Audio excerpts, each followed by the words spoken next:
everybody. You're coming into the inside of the bus now. I'm here sitting at the cockpit, and for those of you wondering, this bus is decommissioned. The battery has been disconnected. The air brake doesn't work. We can't turn this thing on and go for a little joyride. The only thing that's really accessible up here is this lever to open and close the door from what you just saw.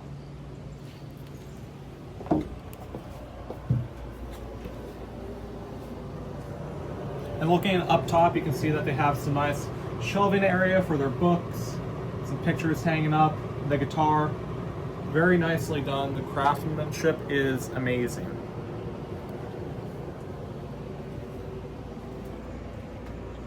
And to you taller guys out there, this bus at the center is probably about 6 feet 2 inches tall. So if you're 6'1", you can stand here. The Atwood Air Commando is a front and back blowing unit that keeps the bus around 70 degrees, even in 90-degree weather, which is very nice when you're coming in. If you were to come in from like a nice hot track, you're taking off your suit and you just want to cool down between sessions. They've left the front here really open concept, just a typical couch from an outdoor unit. And for the couch, I would want to create something that actually doubles as a storage and can be used to be converted into a bed too if I had other people staying with me. I would not have the furnace like they did here. I would have an electric heater that's powered by solar panels on top of the roof, going to a charge pack that would sit underneath the bus. Coming over here into the kitchen, they have some nice shelving up here to keep your plates, bowls, and whatnot. They have a double-sided sink right here with an adjustable faucet, a dry rack, which, believe me, is very useful. And when you talk about the colors that they use inside the bus, they did this really nice green on the back side here, and they did white and some lighter wood. It helps create a very warm presence to the bus's atmosphere and gives it a very nice, cozy, comfortable feeling. They've also done these small fixtures that aren't super bulky, and I'm actually in love with them. There are 4 in the bus. There's one at the front, and then there's one here, and they're pretty evenly spaced.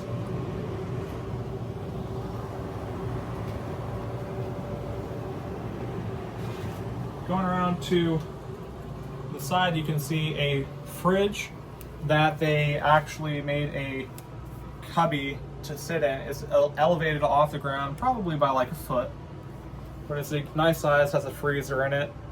Moving forward on the right side, you can also see the shower that is actually very nice.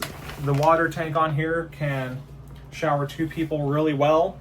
There is also a place to sit down. The bus does have running hot and cold water, with the water heater sitting, again, mounted underneath the floor of the bus. There you can see what you would call the bedroom. Some shelving up top, the full-size bed that can fit 2 people. Again, I'm 6'1", 180 pounds, and I fit very comfortably in this unit. The emergency door is still activated to where you can get outside, open it up, let some airflow through the bus. Directly next to that, across from the shower, is the composting toilet with a vent to atmosphere pipe that you can see running up there. It runs through the cabinets, then through the top of the roof. Very nice unit to keep the smells and kind of the grossness out of your living quarters.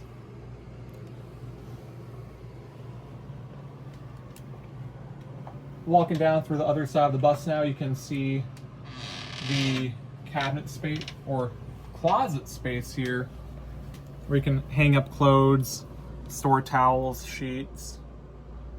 and everything. It's very deep, very nicely done. All the wood in here has been painted. It's a nice detail, but when you open up that closet and you see the white and you see some green, you can just tell that the people that made this bus really took their time on every little detail. Coming back into the kitchen now, you can see the stove here and the amazing amount of cabinet space, countertop space. You have shelving up here that you can use for more storage, whether it's food or bowls, plates, whatever you need. And again, coming back here to the front, you can see how open concept everything actually is. Everything is so comfortable in this bus. The craftsmanship is done so well that this is the way that I would want to do my bus. The layout would be a little bit different,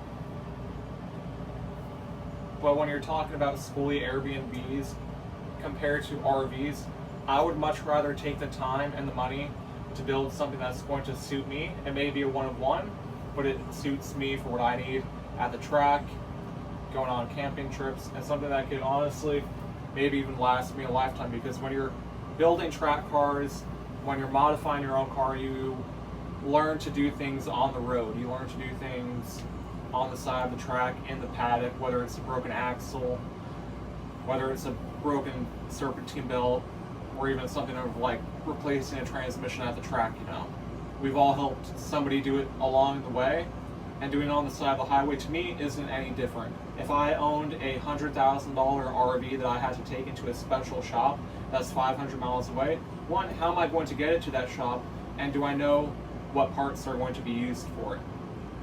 And if I already know the make and model of the bus, and I know the common failure points, if it's a little bit older, stuff has been recorded. You can keep spare parts in your bus because you already know what will break. Obviously anything can happen, but to me it helps me be a little bit prepared. Like when I go to the track, I have spare parts that I bring with me for my car. Like German cars burn oil, so you bring oil to the track. It's the same thing with this. This is still a project. It's a project that will never end, just like the Audi or whatever your personal project car is. We're back outside the bus now, and you probably wonder, okay, Aaron, you just showed us a renovated school bus that inside has nothing to really do or look with motorsports, and that's not the thing. The thing is to have a home on wheels that you can take camping, to the track, to the hill climb, and still feel like you're at home.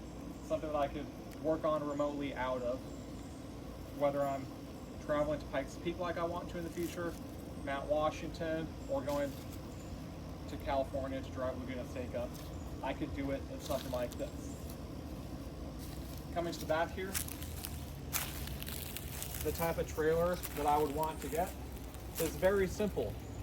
Just an open car trailer with a rock art on it with a wheel and tire rack. Super simple. I don't need the enclosed trailer to carry all of my stuff because I'll have storage in the bus. Speaking of storage in the bus, on most long distance school buses, they actually have carriage space underneath. So I would be able to carry my wheels and tires, my tools, any spare parts that I need, all under the bus. To me, this would be the best form of transportation of long distance traveling. And it kind of beats the whole closed trailer. You have to buy a $20,000 closed trailer, then you have to buy a $60,000 dually truck, and then you're still going to have hotel costs. You have your tow vehicle, you have your hotel, and it can tow your car all in one package. You can keep food on it with the fridge, you have satellite. What more do you need? This takes all of the headaches that come with traveling to the track and just really condenses it down into one unit. And this is what hopefully we're going to be building in a couple years to tow the Audi. Again, thank you guys for coming, joining me on this little tour of Happy the school bus. Different style video. Give me some feedback. I hope you guys have a great 4th of July. See you next time.